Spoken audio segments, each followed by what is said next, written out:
Welcome to Founders Future, a podcast powered by Closers.io, where we dive into the journeys of innovative entrepreneurs and explore the path ahead for them and their companies. I'm your host, Ammar, and in each episode, we uncover the stories behind impactful ventures, the challenges faced along the way, and the strategies driving their future growth. Today, we are absolutely thrilled to have Don Farrell, the founder and chief cultivating officer of Fresh Revenues. This is a company dedicated to transforming organizational cultures to drive revenue growth. With over 30 years of experience in the hospitality industry and a track record of delivering impactful training and consulting services, Don has been instrumental in helping businesses across various sectors enhance their sales and service strategies. He's also got a number of other companies that we'll get into later during this episode. So, Don, welcome to Founders Future. Mark, so happy to be here. Thanks for inviting me. Of course, I'm excited to dive in. So, let's start from the beginning. I always like to take things back to before you started your company. What was the motivation? What was the inspiration? Maybe even give us a little bit of insight onto your background and what problems were you looking to solve in the marketplace? Good place to start, Ammar. So I started as a pot scrubber for Marriott Hotels in Milwaukee, Wisconsin. Wow. I went in to apply for a maitre d's position. I didn't know what a maitre d' was, but it sounded a lot sexier than painting fences and mowing lawns, which is what I was doing at age 15. And they, of course, knew that. So I immediately got hired as a pot scrubber. And if you don't know the hierarchy in a hotel, pot scrubber is even this much lower than, say, a dishwasher, because they're afraid you're going to hurt yourself with a dishwashing machine. That's what they thought of me. And worked my way through the entire kitchen operation, wound up in the dining room, and then I wound up as a bellman, front desk, and then the sales office where I really wanted to be. So it took me about 3.5 years to get there. So I'm not going to tell anybody I'm an expert at any one of those positions other than maybe sales. But I have a ton of empathy for everything that those people do for a living because I did it too. So that's the beginning. Those are the early days, age 15. I love that. Now I'm working for Marriott for one hotel. And these were the days when Holiday Inn, people don't remember, people may not even know, Ammar. Holiday Inn developed Embassy Suites. They developed Hampton Inns. They developed Homewood Suites, in addition to Holiday Inn Express and Crown Plazas. So I was there at the right time because we were building all this new stuff. And I wound up in C-suite positions within Holiday Inns where I was able to mess around with all those new brands. So I did that for about 9 years. And then I decided I wanted to be an entrepreneur. So I went to go work for several entrepreneurs before doing my own thing. So all of that, I hadn't even stopped to add it all up, but it was probably, 9 plus 6, probably around 15 years in working for someone else. And then the rest working for myself starting in 1986. That's powerful. Can you walk us through what was that first business that you started? So the first business was pure consulting, Ammar. And for the listeners out there, it's interesting. You don't think of this stuff while you're developing a company, but as a consultant, if I did some bad work, I got fired. If I did good work, I got fired. To me, it was a bad business model. No matter what you did, you were going to get fired. Yeah. But I did that for 4 years. And the truth is, if I was still doing that, I'd be a dead man because it's hard work. I was leaving the house Sunday night, showing up at a client location on Sunday evening, working Monday through Friday, back home Friday night, back out again on Sunday. And I did 4 years of that. And the interesting thing was, and this may be interesting to your listeners, when I got into being a quote unquote consultant back then, and I don't know if it still is, I'm guessing it is, but back then, consultant meant, you know what you were really doing? You were looking for a full-time job, and until you found one, you're going to call yourself a consultant to make some money, right? And to cut through all of that, because that wasn't me, I had to find something that people would take seriously. Yeah. So I'm not a part-time, look for a job, part-time consultant kind of guy. To prove it, I had to do several things. And the most important thing I did was to guarantee the results. And if the results weren't there, I didn't get paid. Yeah. So that distanced me from my competition then, and it still does today, because all these years I've had a guarantee in place. And you want to drive the right culture in your company, guarantee success, and make sure everybody that works with you knows that you do that. So when a client calls up and says something like, hey man, I'm a little upset about something you guys did, you could hear body parts fall on the floor, right? Because it's, oh my gosh, we've had this client for 3 years, and if we have to give them all their money back, that's a lot of money. So I better go fix this. So it was I didn't realize it at the time, but it was a real cool culture builder. But at the time, I did it to have a competitive edge. And 4 years after I was doing consulting work, I accidentally ran into the world of training. I overheard a reservation agent making mistake after mistake for like 30 straight phone calls. I listened to her, right? This is a hotel asset that was losing $1 million a year. And this reservation agent is just blowing one call after another, not making reservations, just doing a horrible job, right? By the way, that still exists today. And I went about fixing that process. And in the process of doing that, morphed my training company from consulting to training. And years later, we found reinforcement. And I can talk about that in just a little while. I figured I'd take a breath and let you say something about that. Go ahead. I appreciate that. And definitely would love to talk about reinforcement. Were you always niched down from the beginning? Was it always primarily working and consulting and training with businesses that are in the hospitality industry? Or were you, because a lot of consultants, especially people that come on here, and what they always talk when they were first starting out, they were everything for everybody. And they realize that's not really beneficial when you're starting a company. So I'm curious how you approach that. Great question. So if you want credibility, you come from a resource of strength, right? And my strength was the hospitality world, hotels, inns, convention centers, convention bureaus. That was my strength, right? So why not tap into your strength? And only when we started to maximize in that industry did we start to look to others. To this day, we only do 4 disciplines: sales, service, leadership, culture. Now, I have had clients that had 300 gas stations, and they hire us because they want hospitality training. They want us to train their managers on how to run their convenience stores. They call them C stores, how to run their C stores like we would run a hotel. BMW would hire us because they wanted us to train their technicians, the people you see when you drive in to get your oil changed, how to be concierges at a 4-star hotel. Yeah. So even though we still focus on those 4 disciplines, we have clients that want hospitality training. But your point is well taken. We started strictly in the hospitality world because that's where I had credibility. And only after we really had some momentum going did we start experimenting in other industries. And they found us. To be honest with you, we didn't find them, but we kept pursuing the ones that were pursuing us. I love what you just mentioned, because I think every single business, even if you're in the hospitality industry or not, you can take a lot of lessons from the hospitality industry and incorporate that. You know how many times I've gone into the mechanic and I'm just like frustrated? Right. Like, what's going on here? I'm like, why does it take 15 minutes for somebody to talk to me? What's going on? Exactly. I'm going to pick up my car and they're just like working on something else and whatever. But there's a great book called Unreasonable Hospitality. You probably read it, and that's a great book for. It's right over there. Nice. You can see the yellow cover. Boom, there you go. Love that book. Love it. That it's very powerful. And I think when you instill a culture where all of your employees have that as one of their core values, or maybe an unspoken core value within the company, then you can build something very special. Absolutely, positively. Thank you. I appreciate that. Yeah.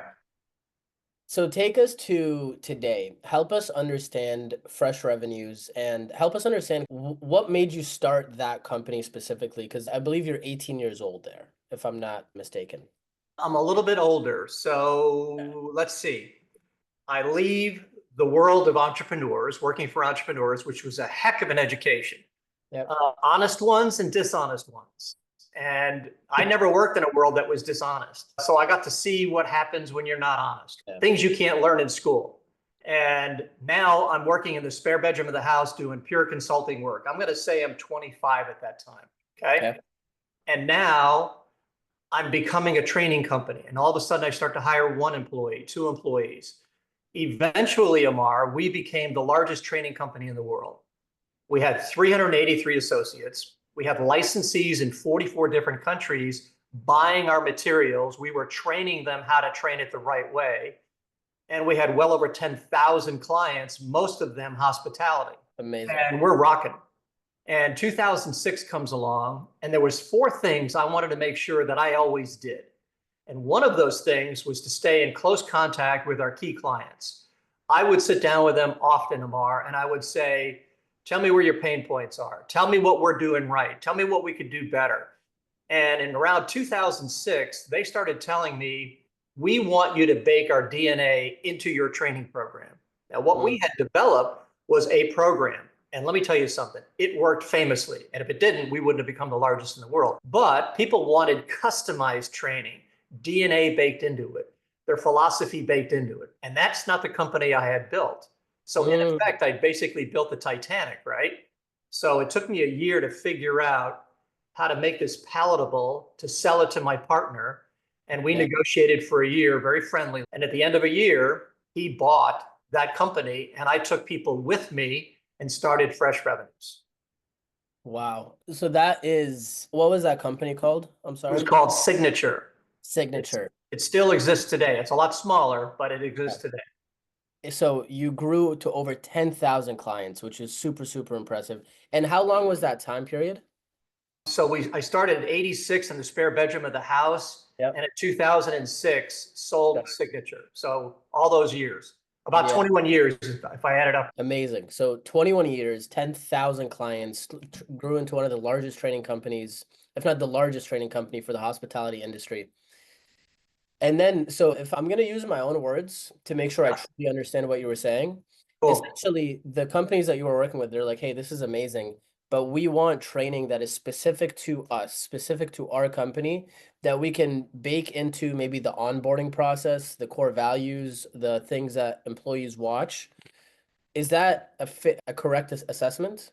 Absolutely. Okay. And even to this minute, clients want to make sure that you've custom designed the training for their specific needs. Now, are there any really unique situations out there when it comes to sales, service, leadership, and culture? I'll be honest with you, not really. But there are nuances, right? There's language, there's vernacular, but the principles are relatively the same. So in my brain, I have 20 ways to deliver leadership, right? And if I sit down with a client and they say, here are our needs, here's our specific situation, I'll take parts of those 10 along with their culture piece and make it customized for their use. Are we totally reinventing the leadership process or selling process? No, we're not. But are we building their DNA into it? Absolutely. And that's what clients want. And it makes sense. Take us back to that year-long negotiation between you and your partner. What were some of the biggest learning lessons that you learned during that time to not have bad split, rough breakup, so to speak? What were some lessons that you learned there when you were parting ways? Good question. So there's several ways of valuing your company. It's by net profit and it's based on potential revenue. And I had sold the company, I should say. He purchased it based on net profit. And that's not the most lucrative way for me to walk away with a bunch of money, but it's a fair way to do it. Okay. Yeah. Even though we had 150 million in revenues, our net was like 2%, 3%. Why? Because when we were building this company, we had to generate our own software.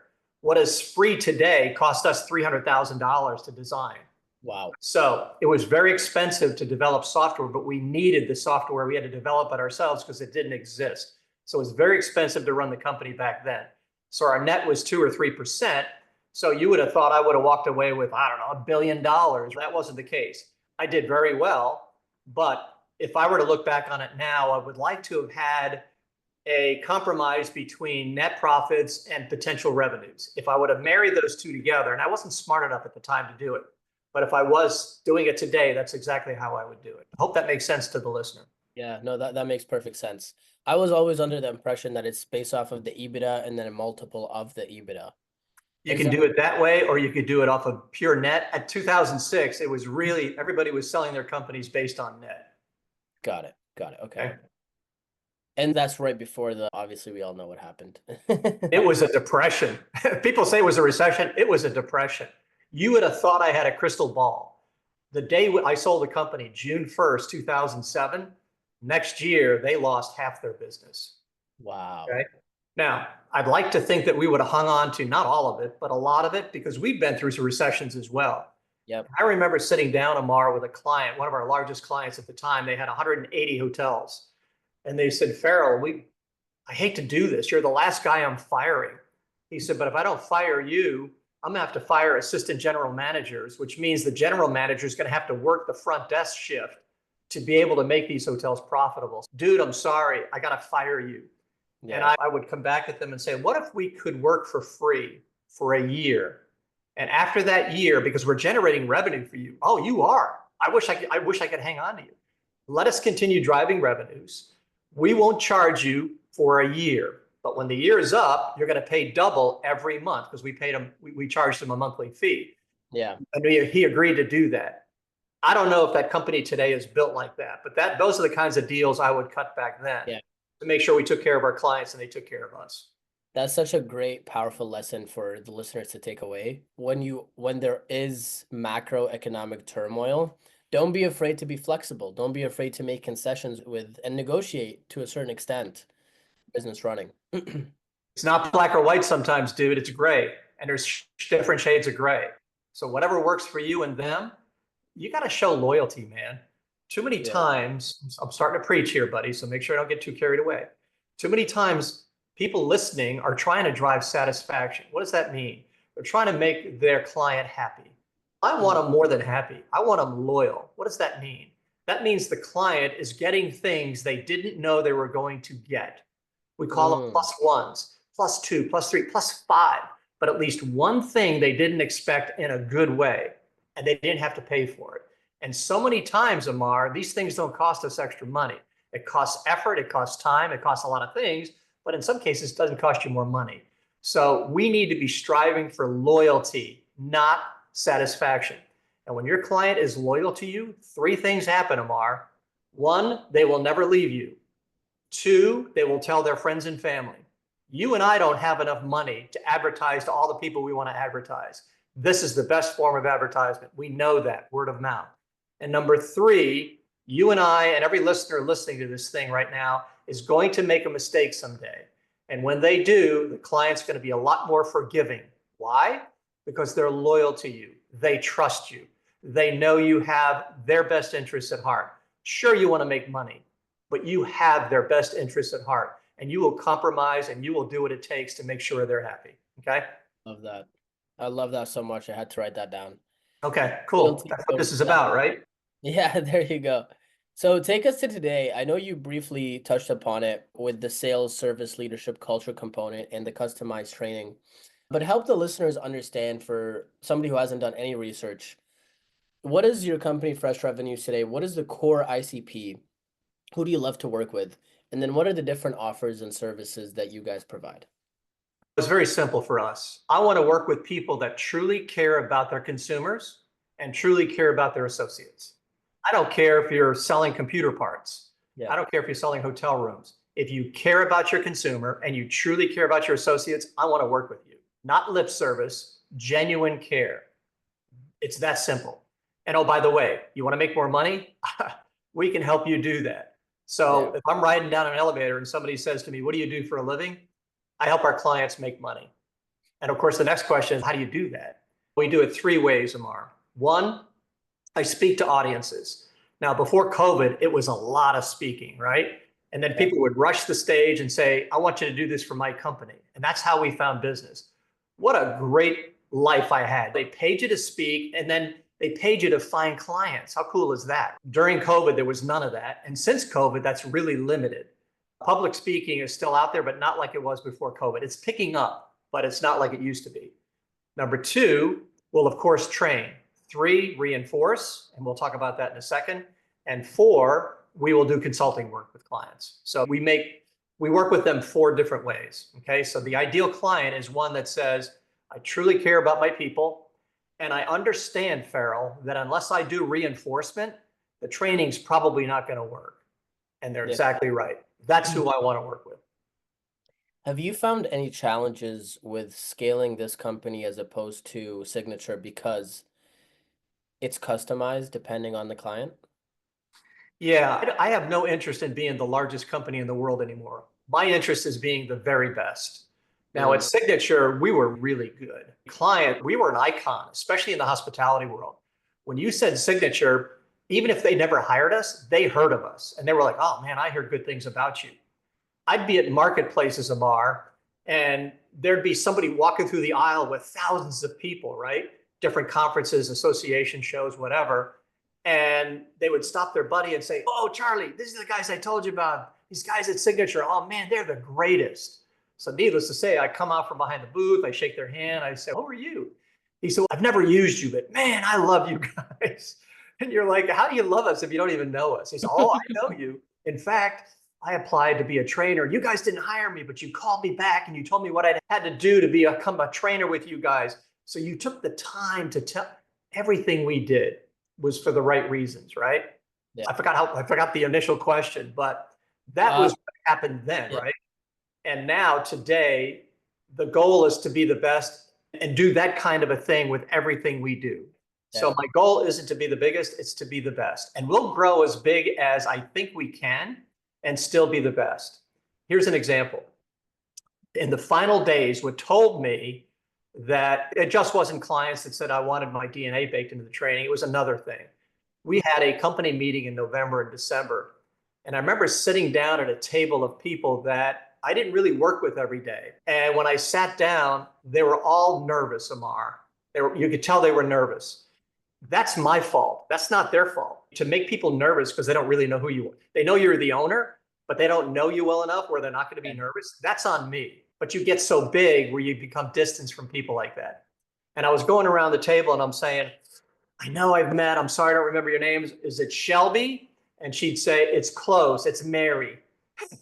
Oh no. I used to know their names. I used to know their kids' names. I used to know their anniversary. I used to know all that stuff. And when you've got 380 some odd employees, you can't do that anymore. I miss those days. And I don't want that to happen at Fresh Revenues. Okay. Sure. I love that. I love that. And it's a different team, it's a different culture when everybody knows everyone. And it's a different vibe, that's for sure. It is. Help the listeners understand. So you've got the speaking to audience, selling from the stage is powerful. Yeah, I've one of the last companies I worked at, it was a real estate coaching company. And I saw them sell 335K packages in a couple hours. I'm like, Yeah. that is crazy. It's selling from the stage is super powerful, especially if you have that Yep. skill set. We've got the training, the reinforcement, and the consulting work. How do you actually, so selling from the stage, I'm assuming is one, but how do you generate leads for the clients that you work with? What does the lead gen process look like? Man, your listener's going to be really disappointed in this answer, but it's the truth from my perspective. I have been marketing, not personally, I've been hiring people to market for me. 1099s, employees, all these years we've been marketing, paying money to be number one in Google rankings and all this stuff. And I can honestly tell you, Ammar, I don't think I've ever gotten a single piece of business from that. My Mm, website basically validates who I am. okay. And how we get business then and how we get business now was pure word of mouth. It was all networking, buddy. And part of that's a good story. If you don't do a good enough job where you're driving genuine loyalty, they're not going to recommend you to anybody. But if Of you can course. generate loyalty where they're like, man, these guys are the greatest, I got to tell somebody about this. That's where we get business from today. And that's where we got business for many years. So the vast majority is networking. And that's bad news to somebody who's just starting out in the Yeah. business, right? Starting out in their company. And let me share this because I made a mistake in the early days. For those that are listening and you're early on in your career in terms of your consulting work or your coaching work, right? You're an entrepreneur. For some stupid reason, Ammar, I said to myself, I'm not going to call on my friends for business. I'm going to do this the old fashioned way. I'm going to make cold calls. Now, keep in Yeah. mind, this is 1986. There's no computers, there's no internet, there's directories. And there was what's called an AHMA directory, about this thick, skinny book, a AAA motel company. It was alphabetical. I called probably through the J's. That's probably about 1,000 phone calls. And I Yeah. think I probably had 13 leads, of which I was getting close to closing one. And Wow. I said to myself, you know what? This is going to be the shortest lived business in history if I don't get this figured out. Mm. And that's when I went to the guarantee. I decided to say to tell clients, look, if you hire me, I will guarantee you the results. And if the results aren't there, you need $1 million net. I'll get your $1 million net. It's 1.8 at the top line, the revenue line. It flows to 1 million on the bottom line. I will get that for you. And if I don't, I'll pay you back every dime you ever paid me. Wow. So that's when I started to do better. And I begged my friends to send me leads. So I didn't have the network at the time. I had to use my friends or heavy acquaintances, right? Please send me a lead. And these hotels, Ammar, I promise you, they were dirty, filthy, on the wrong side of the railroad tracks, shag carpeting in the rooms, Wow. outdated. But I was a beggar and I had to crawl. And a year later, I'm sorry, yeah, crawl. And a year later, I'm starting to stand up on my own 2 feet and walk slowly. It wasn't for 2 or 3 years, probably year three, I said to myself, okay, this is going to work. Okay. So that's how we built the company. And to some degree, that's how we still run it today. It's all networking, buddy. The biggest takeaway I have from that is the power of having a strong offer. And that the guarantee added that element to it, whereas I'd be stupid to say no to this. And then especially if you're confident in what you do, you can crush and grow into the largest company in the world. Go Now, further. I've given this advice to a lot of people throughout the years, and they're afraid. They're afraid, I don't know if I can deliver a guarantee, Farrell. I can't afford to pay them back. This is the honest to God's truth, Ammar. I would say, I know for a fact, in all these years, in these thousands and thousands of deals that I've cut, there's been 3 or 4, or at least 5 instances where we failed. Yeah. But the client said, I got so much more than I thought I was going to get, Farrell. I don't want my money back. I got a lot more than I thought I was going to get. So we didn't hit exactly what we said we would hit, but we gave them so much more value in other things. Yeah, So I'm counting on the good nature of people sometimes. Sometimes you make a mistake. for sure. Help us understand the sales process. So once somebody does come in as a lead, what are all the different steps in the process for them to actually turn into a client? Let's talk about it 2 different ways. So I have so much fun doing this, right? So let's say there's a client out there that I want. They've got 100 hotels. This is a nice sized company that has the revenue to do the right things, right? If they've got 1 or 2 hotels, they might not think they have the revenue, even though they do. But if you've got 100 and it costs each one of those hotels $380 a month to get all of our training stuff, that's terribly inexpensive. They can't do that on their own and certainly can't get the expertise. But you do the math, Ammar, $380 times 100 hotels per month times 12 months, that's decent revenue. I can do great things. So if I want that client, they don't even know who I am. What I'll do is I'll have them shopped. What does that mean? That means I will have my people call up and try to make a reservation in their hotel, call up and try to book a banquet, call up and try to give them a meeting. Okay. We tape these calls. This Yeah. is part of our reinforcement process. So I've stacked the deck. I know what they sound like more than they know what they sound like. So when I'm talking to a prospect and I finally get a hold of them and they're like, okay, so what do you do? Let me tell you what I did. I called 10 of your hotels, tried to make a reservation. You did what? Yeah, and we taped them. Oh, we tried to book 6 or 7 meetings. And oh, by the way, we tried to book a wedding or 2. Would you like to know how your people sound? Needless to say, you've got their absolute undivided attention. And I've been in meetings before, not hotel people. I live in Memphis and AutoZone is headquartered here. They're less than a half a mile from my house. Yeah. I remember walking into a meeting because the CEO told this regional ops guy to meet Don Farrell. And the guy literally looked at his watch when I walked in the lobby. And his first question to me, Ammar, was, how do you know the CEO? I said, I really don't. I sent him an email saying we'd made 100 shop calls on 100 of his stores. Oh, so you don't know the CEO? Not really.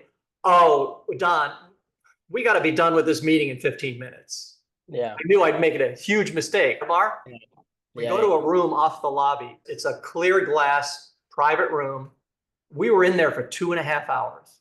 Wow. As I played the first shop call, the second shop, he couldn't get enough. Yeah. How would you do this? And what would you say then? And how would you train my people? And how do you know they're doing it? And on for 2.5 hours. We're in that room. You Yeah. start playing shop calls of their business, they start to take you more seriously. So I Sure. love doing that. Okay.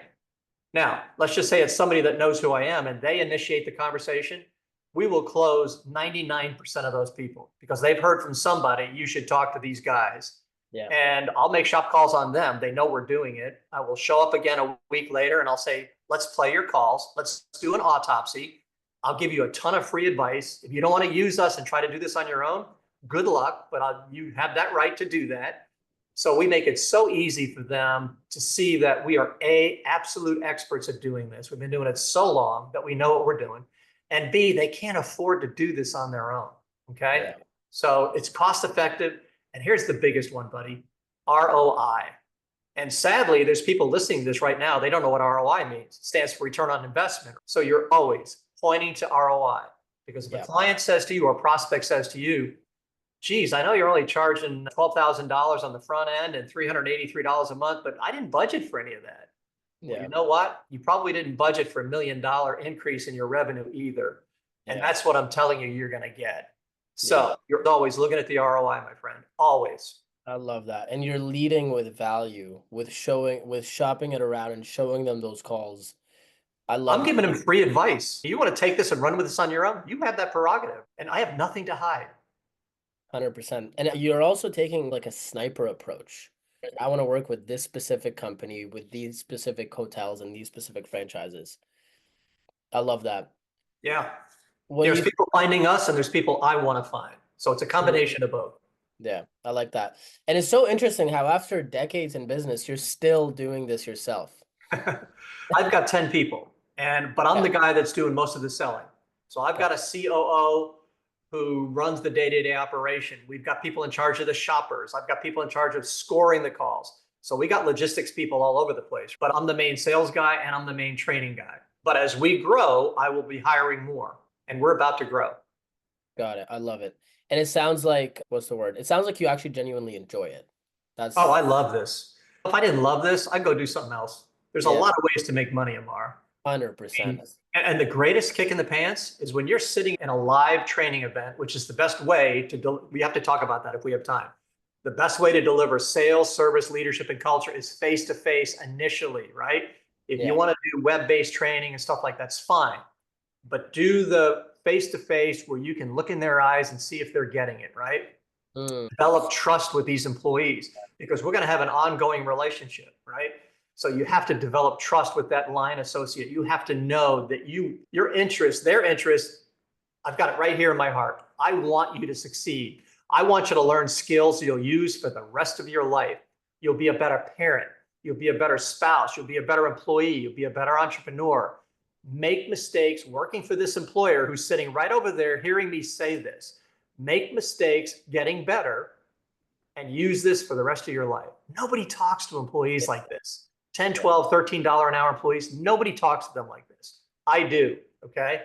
And to see their eyes light up like golf balls going, wow, this is cool. This isn't just to make the hotel more money. This isn't just to make my client more money. This isn't going to get my boss a new house, even though it will.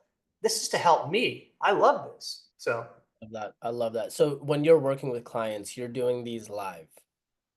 So initially we do what's called a blended approach. Let's talk about reinforcement. We got time?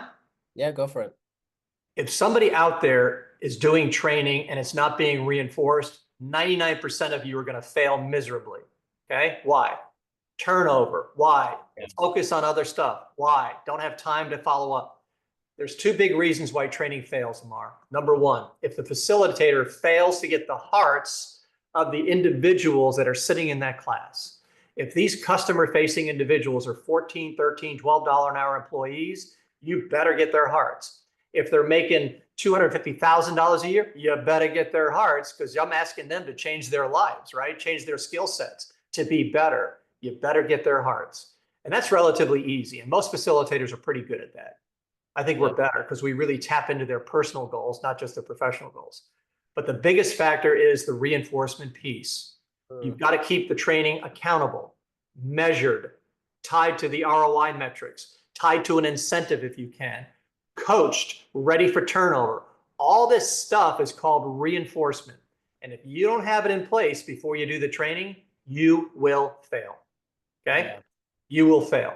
So reinforcement is absolutely key. 100%. Now, to answer your question, so we've already structured the reinforcement plan. Now we go in and do the training live. It's the best way to kick it all off. And now we have a blended approach. We'll do web classrooms, say every quarter, and advance the skill level.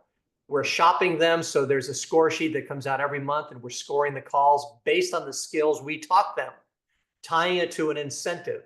So now we're working with leaders on how to coach these individuals. If we need to coach directly with that associate, we do that. So it's an ongoing process, and it's what they're paying for every single month. And it only takes, let's just pick on a hotel.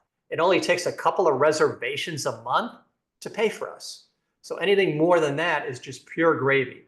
All the sales bookings that the sales office is making and all this other good stuff, the service they're now delivering that they weren't before is driving loyalty with the consumer. So they're stopping in more, they're staying more at the hotel, they're telling their friends about it. So all this stuff is generating newfound revenues. They're leaving reinforcement gets you.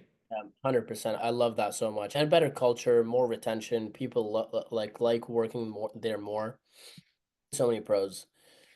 If you were to think about the vision and where you want to take this company, what does that look like? Paint us that picture. And maybe over the next 12 months, what are your top priorities?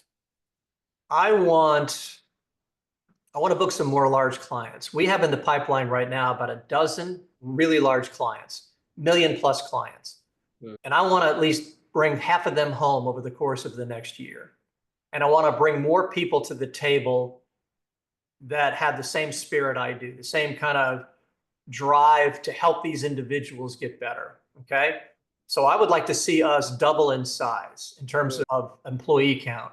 And that will still be small enough for me to be able to know when birthdays are and anniversaries are. And if somebody has to take off a couple of days for a personal reason, there's no big problem. In fact, you're helping them if you can in their personal situation, not just their professional. So my company can double and I can still do that. Okay.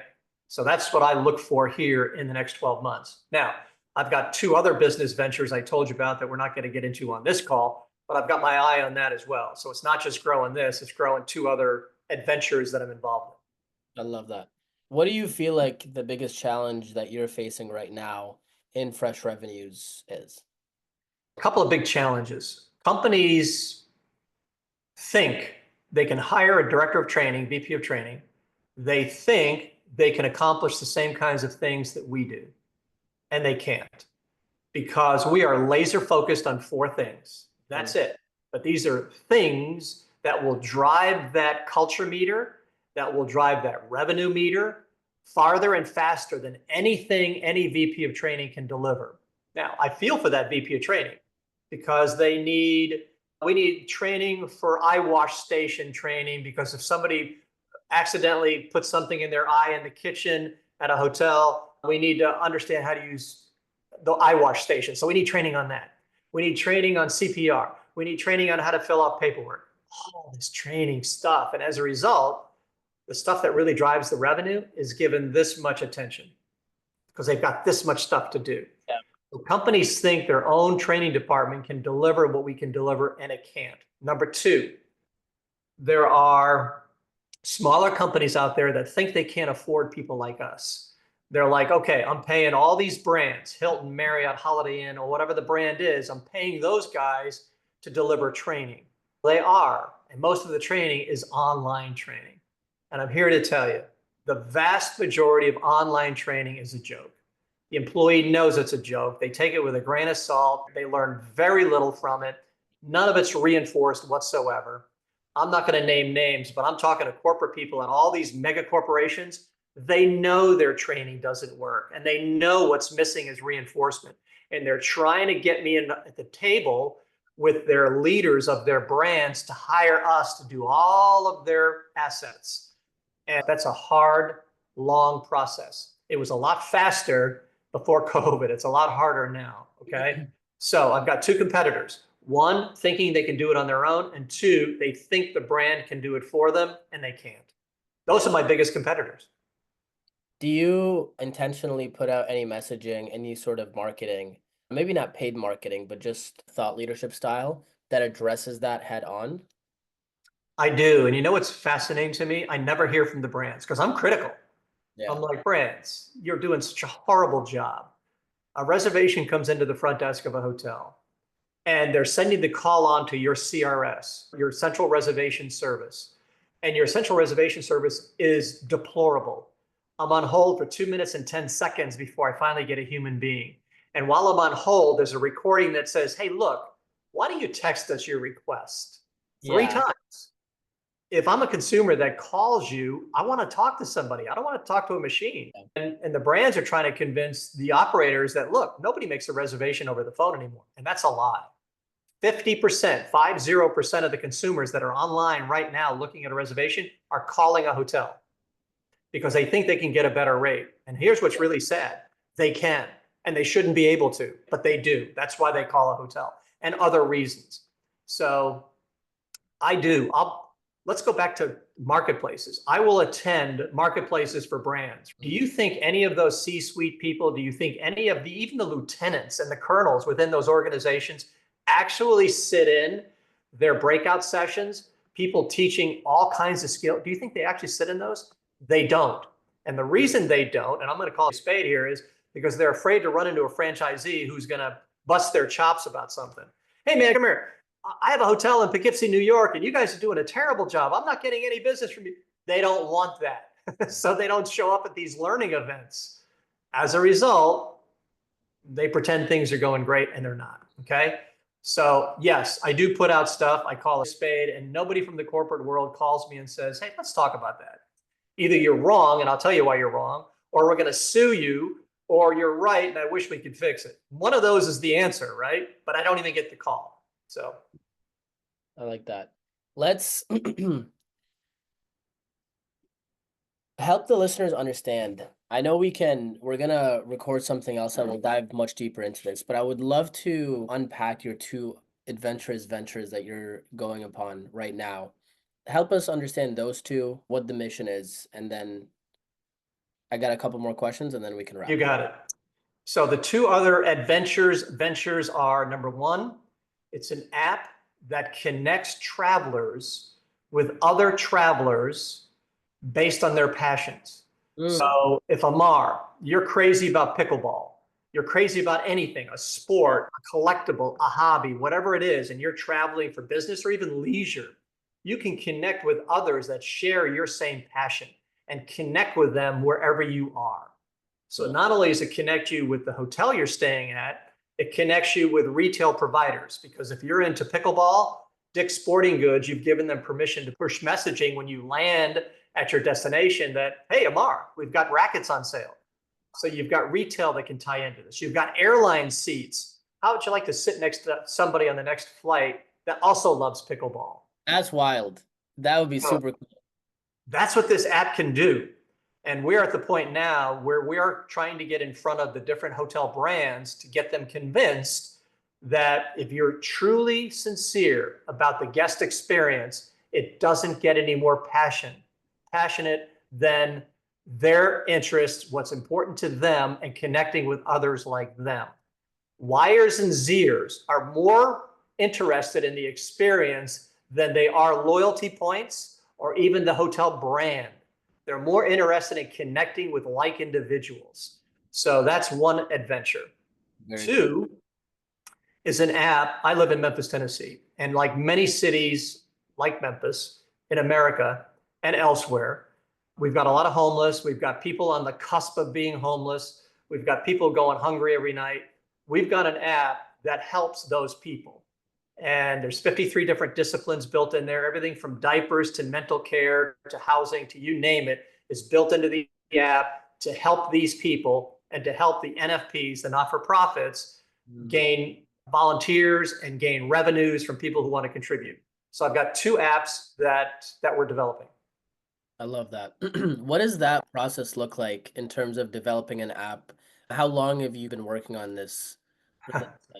The first one where it's called Tagged, Tagged Trip, one word, Tagged Trip. You can download it now. We've been working on this, and it's embarrassing to tell you this, over 10 years. But we made the mistake of taking too much time to patent it. It's still patent pending as we speak. Too much time going down the wrong roads. And that was the first app venture I ever jumped into. So we learned a lot of what not to do and what to do. But that app is ready to give to hotel people, to experiment with, to knock the bugs out of it, and to really pursue that thing. So it's ready. The other app where we're helping the homeless and so forth, I've only been at that for just a little over a year, and that app is out there as well. It's called Farever, Farever, Farever, and you can download that one. So we're at the point now where we're communicating to different churches, synagogues, city governments, and high-level employers like FedEx and a few others here in Memphis about this app so it can help the city.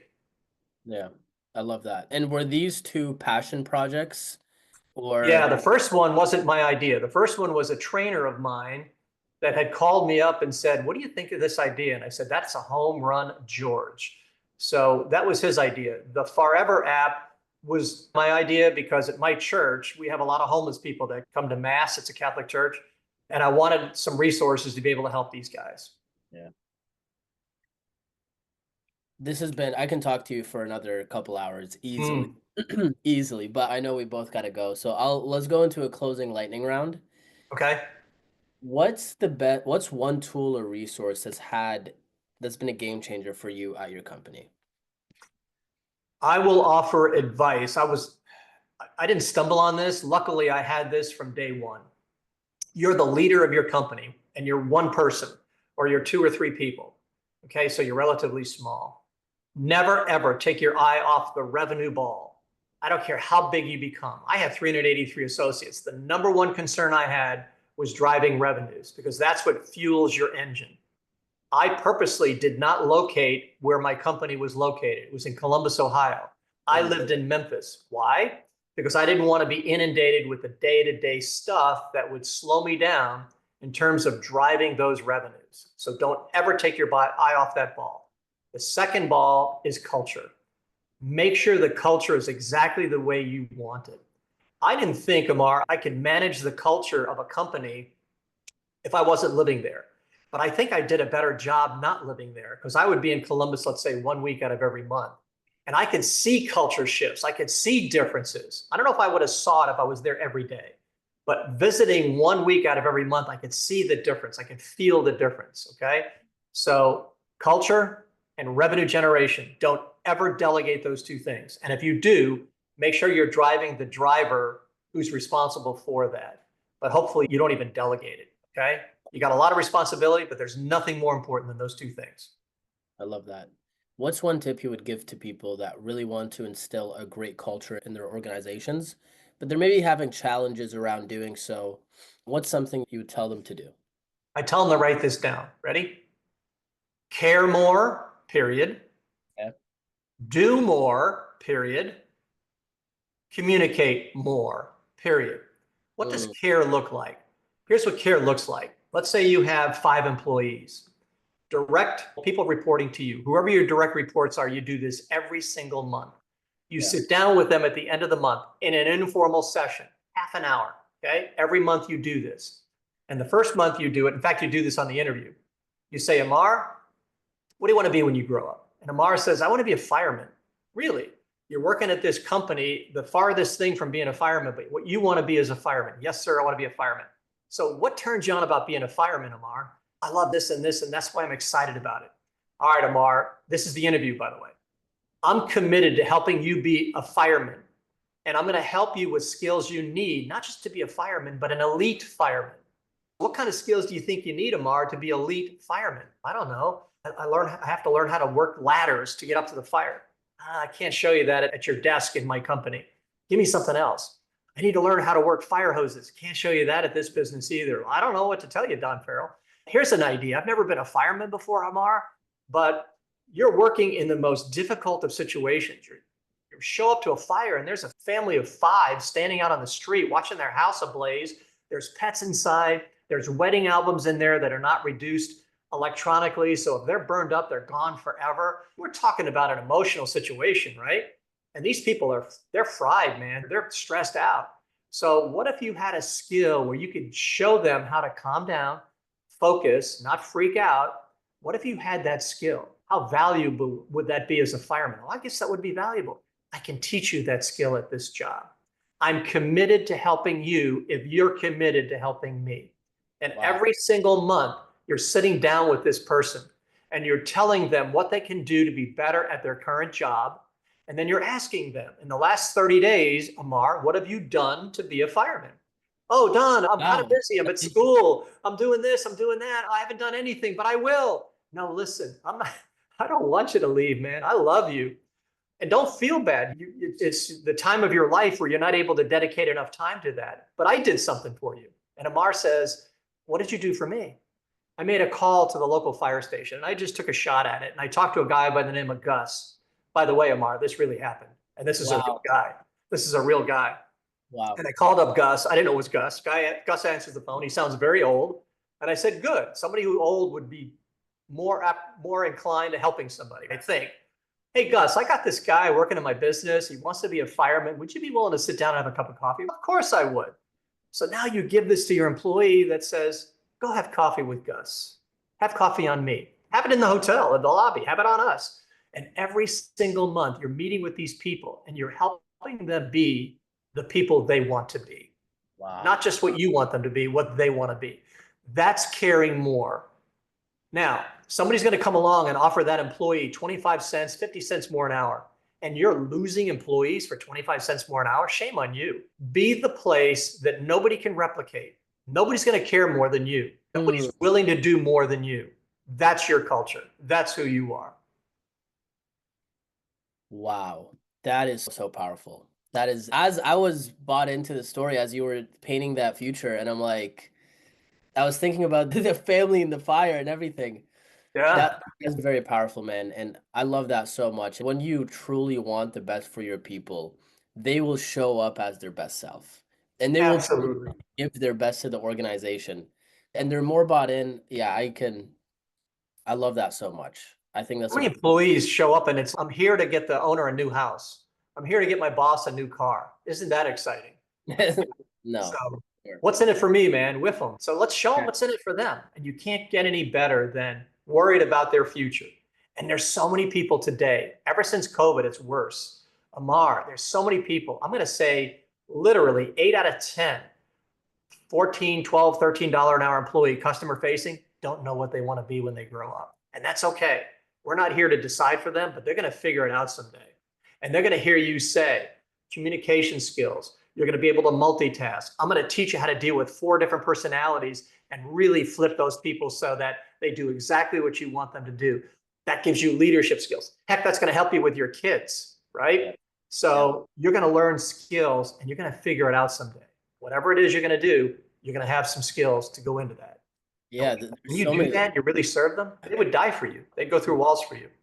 100%. I've had bosses like that in my past lives, and it was a game changer. I truly came up as my best self, and I truly, and also you're doing a lot of little things there. Like you're framing something that could be perceived as a monotonous task. I don't want to do this, but you're framing it as something that's a building block, the next brick to them building whatever their castle looks like. What's the best way for people to reach out to you? Don at freshrevenues, plural.com. freshrevenues.com. They can reach out any way they want to. Well, thank you so much for your time. Talk to you That soon. wraps up another insightful episode of Founders Future. Again, big thank you to Don for sharing your journey and your insights with us today. To our listeners, if you're inspired by today's conversation, don't forget to subscribe to Founders Future wherever you listen to your favorite podcasts. And if you're looking to scale your business and enhance your sales and marketing efforts, visit closers.io to discover how we can support your growth journey. Until then, keep on climbing.